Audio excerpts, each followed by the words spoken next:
Que chaque expérience soit un pas supplémentaire vers la sagesse. Voici la source et les origines des virtuoses de la vie au sujet de la santé. Bonjour et bienvenue chez Alphazur. Nous sommes ensemble aujourd'hui pour aborder le thème de la santé. Mais de la santé version Alphazur, c'est-à-dire avec sa signature d'innovation. Mais tout d'abord, qui suis-je ? Je m'appelle David Jerusalska et je suis un serial entrepreneur dans le monde de la santé et du bien-être depuis bientôt 30 ans. En effet, j'ai commencé mon activité professionnelle en tant que médecin généraliste et j'étais ultra débordé. Sauf que, au-delà justement de la prise en charge de la maladie, il y avait un espace qui pour moi était manquant dans l'abord classique de la médecine générale, c'est celui du sens et en particulier du lien entre l'esprit et le corps. C'est la raison pour laquelle j'ai développé, dans un second temps, une approche centrée sur les somatisations. Les somatisations, c'est tout ce que l'esprit ne dit pas avec ses mots à lui, MOTS, eh bien le corps va dire exactement les mêmes choses avec ses mots à lui, MAUX. J'ai donc développé une approche spécialisée autour de la prise en charge des somatisations et donc du sens de la maladie. Et puis dans un deuxième temps, toujours dans la continuité de ma créativité et au contact d'un cheminement personnel, j'ai créé une méthode de développement personnel, de gestion des émotions et d'optimisation des talents. J'ai décidé ensuite d'abandonner l'exercice classique de la médecine générale pour me consacrer uniquement à cette capacité d'accompagner chaque personne qui souhaite devenir la meilleure version de soi et l'optimisation de cette dynamique que j'appelle créateur d'art de mieux vivre avec l'expression de l'épanouissement centré sur soi pour mieux aller vers les autres. Aujourd'hui, dans l'évolution naturelle, j'ai créé Alphazur pour pouvoir partager avec le plus grand nombre cette situation de transmission de connaissances et surtout de pouvoir ensemble construire une communauté de valeurs autour de la qualité de vie, de l'épanouissement. Pour qu'ensemble, nous puissions créer une dynamique et de partage et d'épanouissement et surtout de sculpter individuellement et collectivement une petite idée supplémentaire de ce qu'est le bonheur. La santé est un état de complet bien-être physique, mental et social et ne consiste pas seulement en une absence de maladie ou d'infirmité. Cette définition est inscrite en préambule de 1946 à la Constitution de l'Organisation mondiale de la santé, OMS pour tous ceux qui le savent, et n'a pas été modifiée depuis. Elle implique que tous les besoins fondamentaux de la personne soient satisfaits, qu'ils soient affectifs, sanitaires, nutritionnels, sociaux ou culturels. La santé résulte donc d'une interaction constante entre l'individu et son milieu de vie.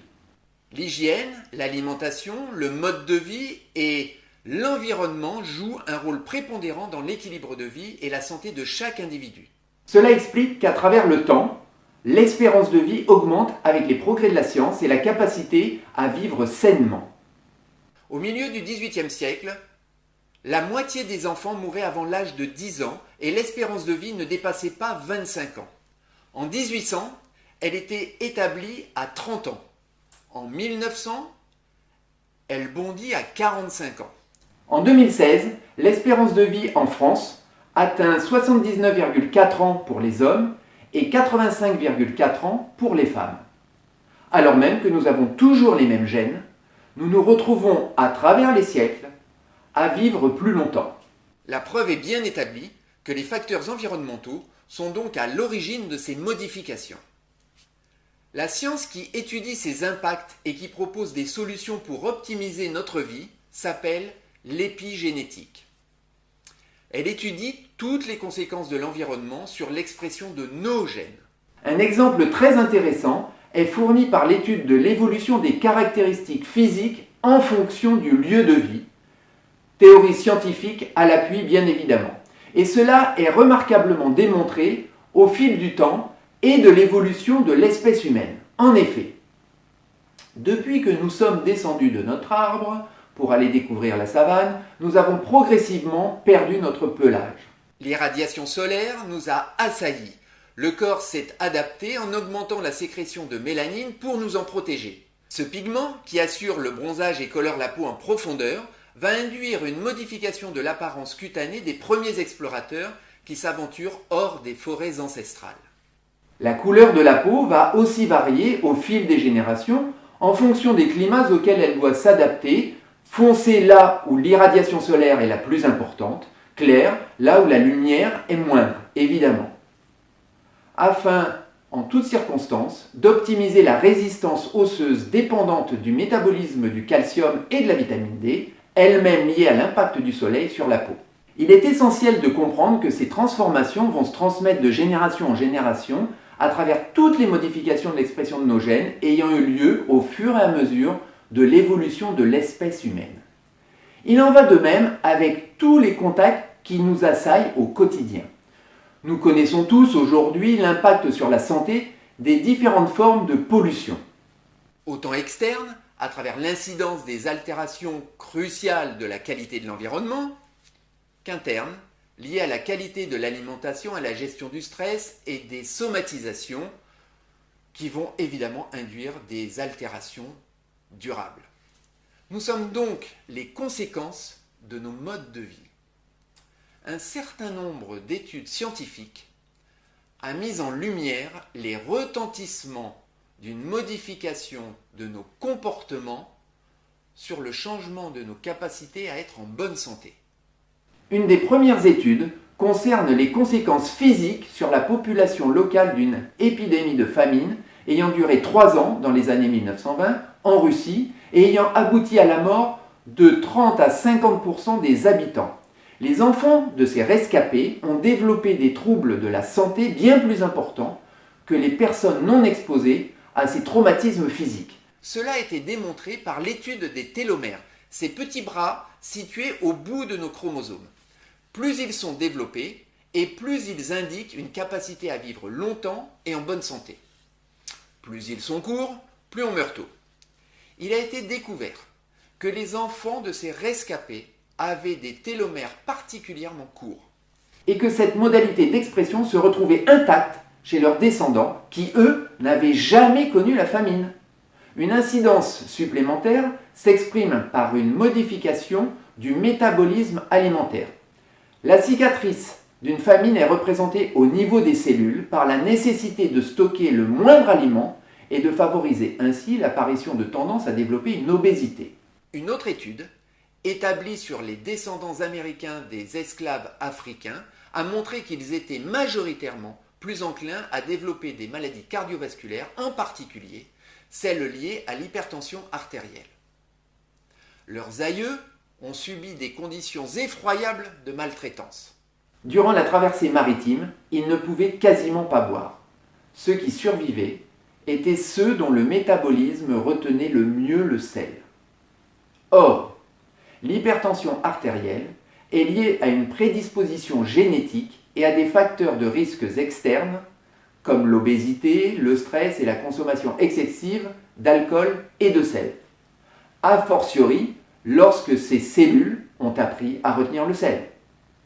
Une autre étude, établie par Romain Barès, professeur agrégé d'épigénétique à l'université de Copenhague, s'est concentrée sur l'impact des modifications des spermatozoïdes chez les hommes ayant des troubles de l'alimentation et ayant subi une chirurgie bariatrique, c'est-à-dire la réduction du volume de l'estomac, afin de diminuer les quantités alimentaires ingérées.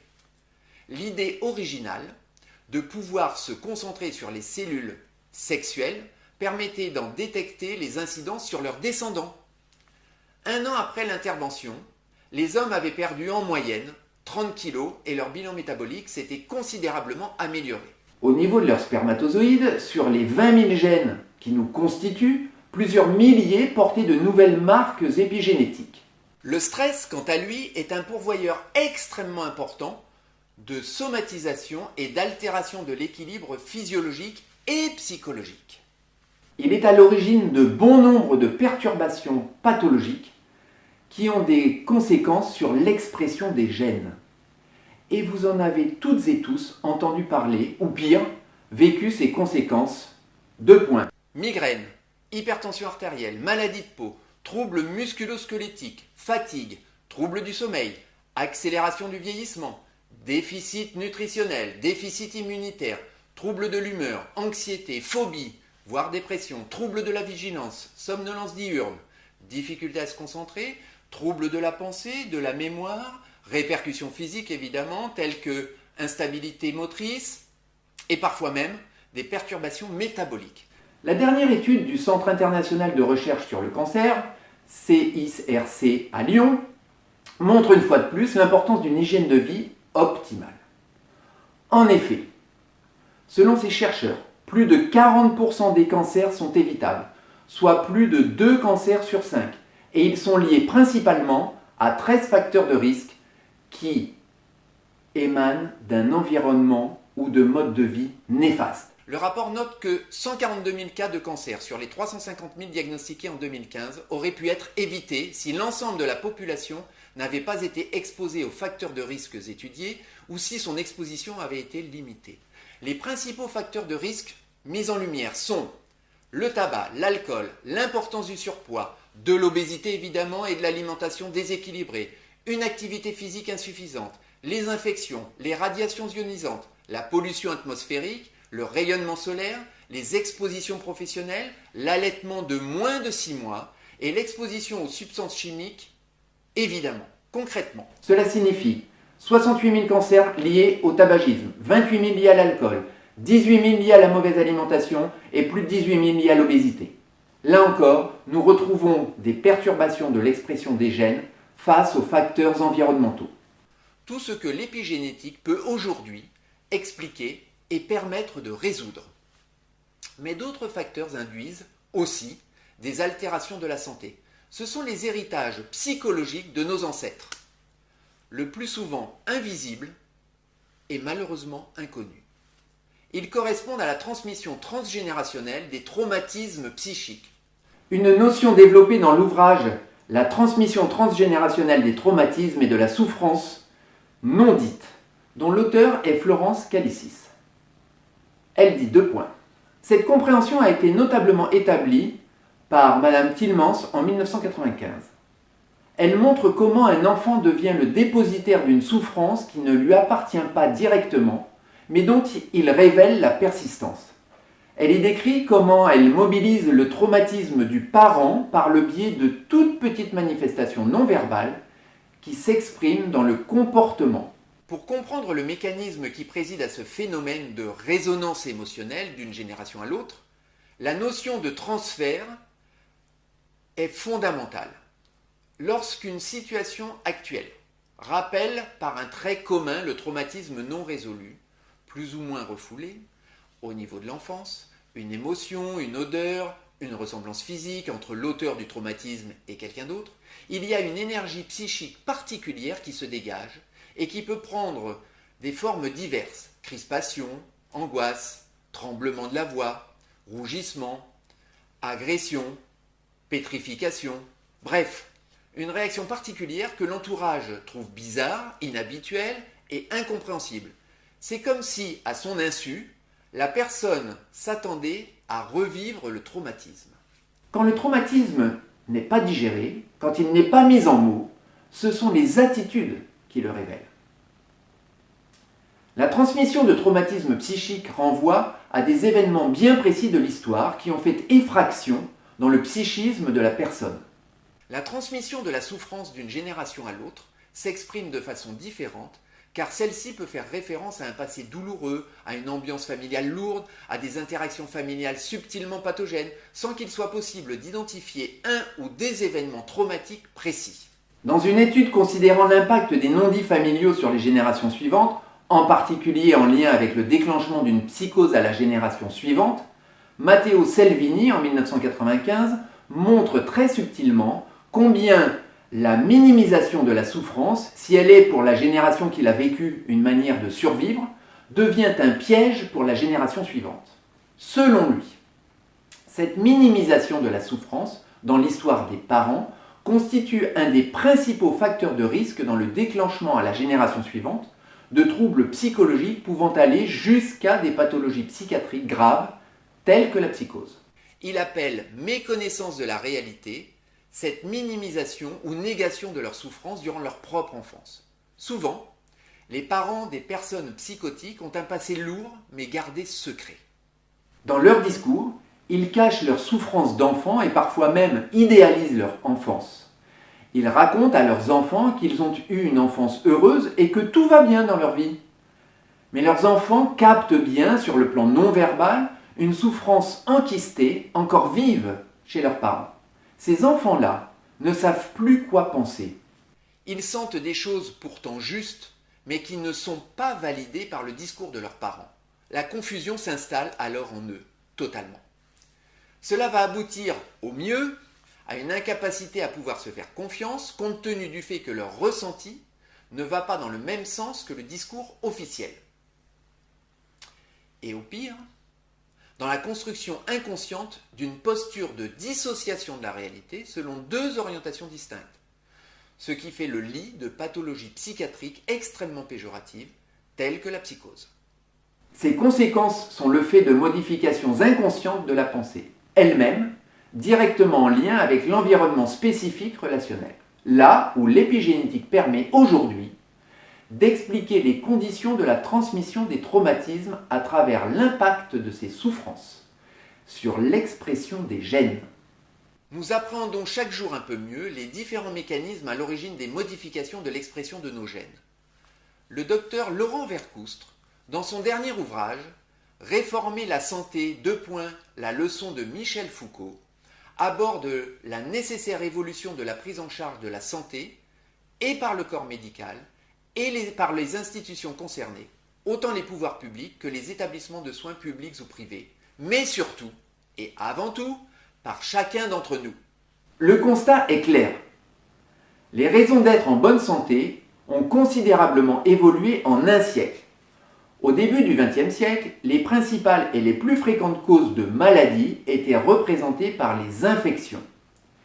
Il était évident alors que seuls les centres de soins tels que les hôpitaux pouvaient dispenser les traitements adéquats et la nécessaire mise en place des principes d'asepsie. Les maladies cardiovasculaires, quant à elles, représentaient 12,5% des causes de décès et les cancers, 3,5%. Aujourd'hui, un siècle plus tard, les maladies cardiovasculaires sont la première cause de mortalité avec 33,5% des décès juste devant les cancers. Or, les maladies cardiovasculaires et les cancers sont essentiellement des maladies environnementales et comportementales. Les habitudes alimentaires en sont probablement le principal agent causal. L'industrie agroalimentaire est à l'origine d'une véritable perversion de notre alimentation. Le livre d'Anthony Fardet, Halte aux aliments ultra transformés, nous fait prendre la mesure de ce péril alimentaire. L'auteur parle de maladie de l'industrialisation, d'où l'urgence de soigner notre environnement. Et c'est la raison pour laquelle il est urgent et même vital de repenser notre rapport à la santé et plus généralement à la médecine. En considérant que nous sommes les acteurs principaux de notre bien-être, à travers nos choix de vie. Notre santé augmentée passe nécessairement par la prise en charge et la gestion éclairée des principaux facteurs de maladie. D'où la mise en place de cette dimension de prévention santé, accompagnée par une évolution des mentalités en ce qui concerne la qualité de vie. Nous comprenons d'autant mieux que notre santé augmentée s'articule autour de l'amélioration permanente de notre environnement dans son expression la plus large, avec une attention particulière au sujet de notre alimentation et de nos habitudes de vie. Cela induit une priorité quant à l'optimisation de nos conditions de vie autour du développement personnel, de l'épigénétique, incluse dans notre quotidien, en particulier dans notre expression physique et psychique, et d'un épanouissement sociétal et économique, source authentique de mieux-être. Il y a plusieurs façons de vivre, acteur ou spectateur, leader ou suiveur, inspirant ou soumis. Mais une seule, de créer le bonheur éclairé. Les solutions exclusives sont dans mon guide.